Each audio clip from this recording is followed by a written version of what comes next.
নিৰ্বাচনী সভাত মৰিগাঁৱৰ বিধায়ক ৰমাকান্ত দেউৰীৰ বিস্ফোৰক মন্তব্য নিখা মনে মনে বিলুৱা হৈছে অৰুণোদয় আঁচনিৰ ফৰ্ম বিজেপি কংগ্ৰেছ চোৱা নাই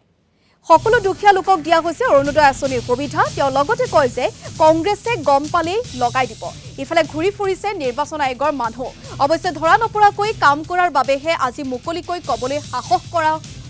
কৰা বুলি ক'লে মৰিগাঁৱৰ বিধায়ক গৰাকীয়ে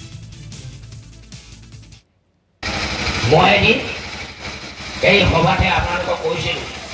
কোনোবা যদি অৰুণোদয় পোৱা নাই চিন্তা নকৰিবি এতিয়া আমি মনে মনে ৰাতি মনে মনে ফৰ্ম দি আছোঁ মানে পাইছে মানে মনে মনে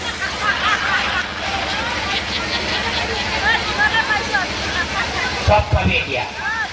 নাই এফালৰ পৰা গৈ আছে কাৰণ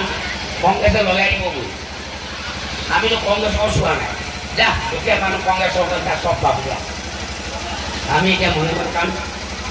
নিৰ্বাচনী মানুহ শুই আছে বুজা নাই মই ক'ব পাৰিছোঁ কিয় এই আমি মনে মনে দি আছোঁ ক'ত ধৰিবি ক'ত ধৰিব নোৱাৰোঁ নহয় জেগালৈকে দিলে ধৰিবি এতিয়া আমি মনে মনে দি আছোঁ গম পাইছ নাই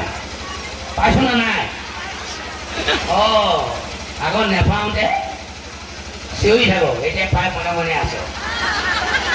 গম পালোঁ আজি বলি বজাত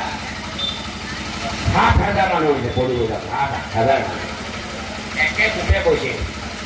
মই কৈছোঁ মই মিটিং পাতিব দিয়া নাই এনে বাৰে বাৰে আহি থাকে তাৰ আমি পেণ্ডেল দিম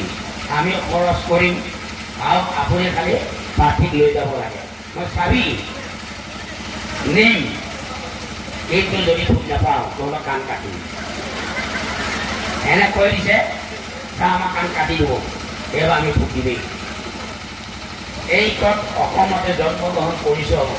মুছলিম ভাই ককাইসকলে ইয়াৰ জলবায়ু খাই একেলগে ডাঙৰ দীঘল হৈছোঁ মনা নহয় ইয়াত আমি একেলগে মুছলিম হিন্দু সকলোৱে এই পানী ইয়াৰ ভাত ইয়াৰ মাছ